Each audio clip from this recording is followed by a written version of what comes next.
आप कॉलेज के digital platform पर आपका पुनः स्वागत है। आज डीएलएड द्वितीय सेमेस्टर प्रथम प्रश्न पत्र वर्तमान भारतीय समाज एवं प्रारंभिक शिक्षा के अंतर्गत प्रकरण है शिक्षा के उद्देश्य को प्रभावित करने वाले कारक। आज हम शिक्षा के उद्देश्य को प्रभावित करने वाले कारकों के विषय में अध्ययन करेंगे कि किस किस क्षेत्र से किस प्रकार जो हमारी शिक्षा का उद्देश्य है वह प्रभावित होता है, इसके बारे में विस्तृत अध्ययन करेंगे। शिक्षा के उद्देश्य को प्रभावित करने वाले कारक को हम निम्नलिखित बिंदुओं के अंतर्गत अध्ययन करेंगे। तो सबसे पहला बिंदु है दर्शन। शिक्षा के उद्देश्य पर दर्शन का अधिक प्रभाव पड़ता है। अनेक दर्शनों के अध्ययन से हमें यह अनुभव प्राप्त करते हैं कि क्या है, अनेक दर्शन यानी कई तरह के दर्शनों को अध्ययन करने के बाद पता चलता है कि शिक्षा का उद्देश्य क्या है। इसके बारे में बहुत अच्छे से जानकारी मिलती है। जैसे वैदिक कालीन शिक्षा का उद्देश्य मोक्ष की प्राप्ति करना। क्या है? मोक्ष की प्राप्ति, यानी कि जो वैदिक काल में शिक्षा दी जाती थी उसका मुख्य उद्देश्य क्या था? व्यक्ति की मोक्ष की प्राप्ति करना। आदर्शवादियों के अनुसार शिक्षा का मुख्य उद्देश्य सत्यम शिवम सुंदरम को प्राप्त करना। यानी कि जो आदर्शवादी शिक्षाविद थे उनके अनुसार यह था कि सत्यम शिवम सुंदरम, सत्य ही शिव है, शिव ही सुंदर है। यानी कि शिक्षा के माध्यम से इसको हमको प्राप्त करना है। बौद्ध शिक्षकों द्वारा शिक्षा का उद्देश्य निर्वाण की प्राप्ति, क्या है? निर्वाण को प्राप्त करना, मोक्ष को प्राप्त करना।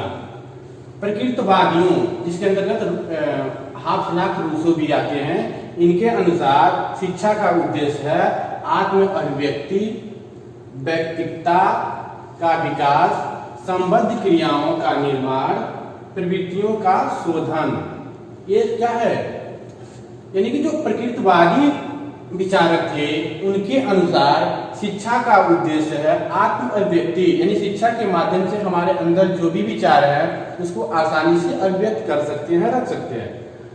व्यक्तित्व का विकास, यानी कि व्यक्तित्व का विकास भी शिक्षा के माध्यम से किया जा सकता है और साथ साथ उससे संबंधित जो भी क्रियाएं हैं वह शिक्षा के माध्यम से विकास किया जा सकता है। ऐसा प्रकृतवादी विचारकों ने कहे हैं। दर्शनों के अनुसार शिक्षा के उद्देश्य प्रभावित होते हैं। अलग अलग दर्शन में शिक्षा के उद्देश्य अलग अलग होते हैं। जैसे कि आदर्शवादियों के अनुसार, प्रकृतवादियों के अनुसार, बौद्ध शिक्षा के अनुसार, फिर वैदिक कालीन शिक्षा के अनुसार शिक्षा के जो उद्देश्य हैं वह सब क्या है? अलग अलग तरीके से बताए गए हैं।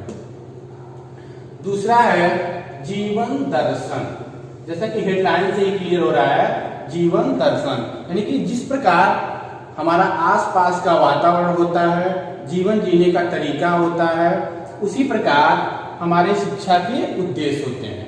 ऐसा नहीं है कि एक बार जो शिक्षा का उद्देश्य निश्चय कर दिया गया वह अनंत काल तक चलता ही रहे, ऐसा नहीं है। समय समय पे शिक्षा के उद्देश्य बदलते रहते हैं। उसी प्रकार समाज में रहने वाले व्यक्तियों की जीवन जीने के ढंग का भी शिक्षा के उद्देश्य पर प्रभाव पड़ता है। यानी कि समाज में रहने वाले जो व्यक्ति हैं वह किस प्रकार अपने जीवन को निर्वहन कर रहे हैं, उस उद्देश्य पर शिक्षा का क्या प्रभाव पड़ता है।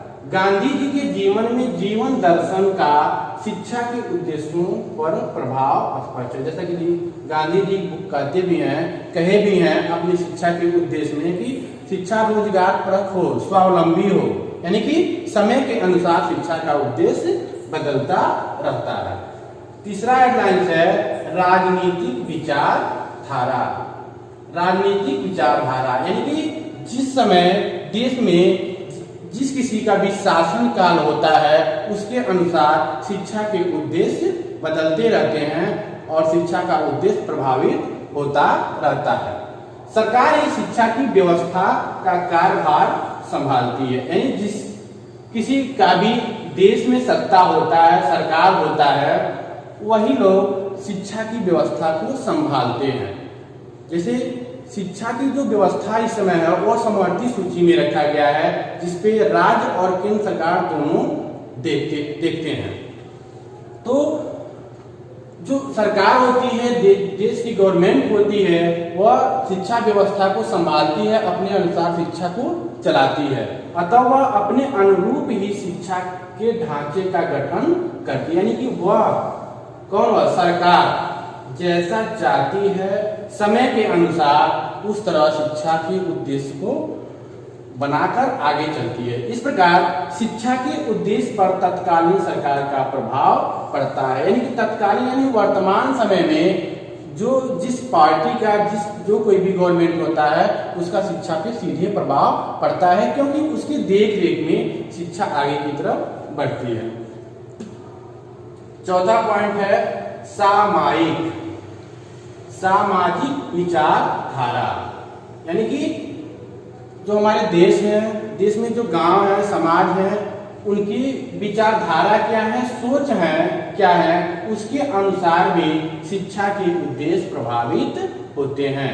समाज की दशाओं का, यानी कि समाज की क्या दशा है, किस दिशा में चल रहा है, शिक्षा के उद्देश्य का भी प्रभाव पड़ता है। यानी कि समाज का शिक्षा के उद्देश्य पे बहुत गहरा प्रभाव पड़ता है। भारतीय शिक्षा का उद्देश्य केवल समाज की शिक्षित करना तथा उसके जीवन यापन के साधन जुटाना, यानी कि जो हमारे भारत देश है उसकी शिक्षा के उद्देश्य क्या है कि व्यक्ति विशेष को शिक्षित करना तथा उसको जीवन यापन करने के मार्ग प्रशस्त करना। पांचवा हेडलाइंस है आर्थिक दशाएं, अर्थव्यवस्था, यानी कि कोई भी देश हो उसकी जिस प्रकार की अर्थव्यवस्था होगी उसका उसी हिसाब से शिक्षा का उद्देश्य भी है। मान चलिए कि हमारा देश विकासशील देश है, यानी कि बहुत अच्छे से विकसित नहीं हुआ है, इस प्रकार उनकी शिक्षा व्यवस्था भी बहुत अच्छी तरह से विकसित नहीं हो पाएगी, क्योंकि जब मनी की प्रॉब्लम रहेगी, अर्थव्यवस्था की प्रॉब्लम रहेगी, तो वह शिक्षा को आगे अच्छी तरह से बढ़ा नहीं सकते। देश का आर्थिक स्तर वहां के उद्देश्यों को प्रभावित करता है, यानी कि जिस प्रकार देश का आर्थिक दशा होती है, आर्थिक व्यवस्थाएं होती है, उसी प्रकार वहां की शिक्षा व्यवस्था के उद्देश्य को प्रभावित होते हैं।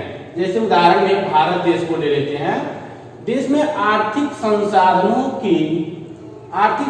की कमी के कारण शिक्षा के ऊंचे उद्देश्य को निर्धारण करके भी उचित साधनों के अभाव में प्राप्त नहीं किया जा सकता। जैसा कि हम आपको बताए हैं कि भारत एक विकासशील देश है, उसकी अर्थव्यवस्था कमजोर है, इसकी वजह से वह जो उनके शिक्षा के उद्देश्य हैं, साधन की कमी होते हुए वह उद्देश्य का जो निर्धारण करते हैं उसको प्राप्त नहीं कर सकते हैं। वह लक्ष्य तो रखते हैं, शिक्षा के उद्देश्य रखते हैं कि हम इनको वहां तक ले जाएंगे, लेकिन सिर्फ वह कागजों में निहित रह जाता है, आगे नहीं बढ़ पाता है, वह आर्थिक स्थिति के वजह से। अगला हेडलाइंस है छठा, तकनीकी उन्नति, टेक्नोलॉजी, कि वह तकनीकी क्षेत्र में कितना विकास किए हैं। शिक्षा के उद्देश्य पर तकनीकी उन्नति की अमिट छाप पड़ती है। एक तरफ क्या है, जो हमारा शिक्षा का उद्देश्य है उस पर भी तकनीकी के माध्यम से बहुत कुछ प्राप्त किया जा सकता है, छाप छोड़ा जा सकता है। अगर आजकल इस टेक्नोलॉजी युग में तकनीकी का व्यवस्था नहीं है देश में, तो शिक्षा को हम बहुत आगे तक बढ़ा नहीं सकते हैं। यदि देश विकसित है तो विकसित मतलब एक क्रम से अपने आप के आत्मनिर्भर, उनकी शिक्षा में और अधिक तकनीकी को बढ़ावा देना, यानी कि जो देश अपने आप के क्या है आत्मनिर्भर है, विकसित है, वह तकनीकी के माध्यम से क्या है शिक्षा के उद्देश्य को बढ़ावा दे रहा है और नई खोज को प्रोत्साहन देना प्रमुख उद्देश्य होते हैं। नए खोज करते हैं तकनीकी के माध्यम से। इसके विपरीत वह देश जो विकासशील है, पूर्ण रूप से आत्मनिर्भर नहीं है, वहां की शिक्षा का उद्देश्य दूसरे देशों की नकल करने के अलावा और कुछ भी नहीं है। यानी कि जहां पे तकनीकी शिक्षा की व्यवस्था नहीं है, देश आत्मनिर्भर नहीं है, वह देश अपने पड़ोसी देश जो विकसित है और शिक्षा के माध्यम में बहुत आगे है, उसका नकल करके आगे की तरफ बढ़ती है, बाकी कुछ वह नहीं कर पाती है। 7वां पॉइंट है प्राकृतिक दशाएं शिक्षा के उद्देश्य। यानी कि जो प्राकृतिक यानी कि जो वातावरण है वो भी शिक्षा के उद्देश्य को प्रभावित किसी न किसी माध्यम से करते हैं। वातावरण तथा प्राकृतिक संपदा आदि भी प्रभावित करते हैं किसको? शिक्षा के उद्देश्य के। वहां के वातावरण से समायोजन करने, देश के प्राकृतिक तत्वों के विषय में जानकारी देना वहां की शिक्षा का कार्य है। किसके माध्यम से? प्राकृतिक दशाओं के माध्यम से। प्राकृतिक दशाओं यानी कि प्राकृतिक जो संपदा है वह शिक्षा के उद्देश्य के माध्यम से उस संपदा के बारे में बताया जाता है। यह भी शिक्षा के क्या है? उद्देश्य है। और किसी न किसी माध्यम से प्राकृतिक दशाओं के माध्यम से शिक्षा के जो उद्देश्य है वह प्रभावित होते रहते हैं। 8वां है संस्कृत का संरक्षण। क्या है कि हमारे देश की क्या संस्कृत है, उसका किस प्रकार संरक्षण करना है, उसको एक पीढ़ी से दूसरी पीढ़ी फिर अगली पीढ़ी कैसे लाया जा सकता है, यह सब के सब शिक्षा के माध्यम से ही हो सकता है।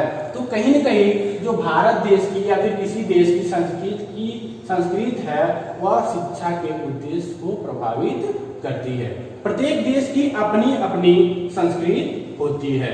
हमारा भारत देश में अपनी संस्कृत है जिसको हस्तांतरण सुरक्षित रखने के लिए, हस्तांतरण मतलब एक पीढ़ी से दूसरी पीढ़ी तक पहुंचाना, सुरक्षित रखने के लिए कि कैसे एक पीढ़ी से दूसरी पीढ़ी को पहुंचाया जाए। तो वह सुरक्षित कैसे रखा जा सकता है?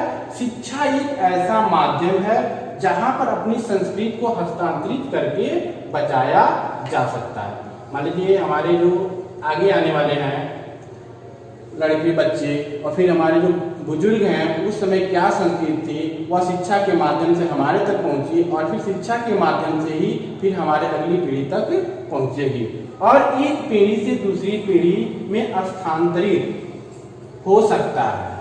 अतः अपनी संस्कृति को बचाने के लिए शिक्षा के उद्देश्य होना चाहिए।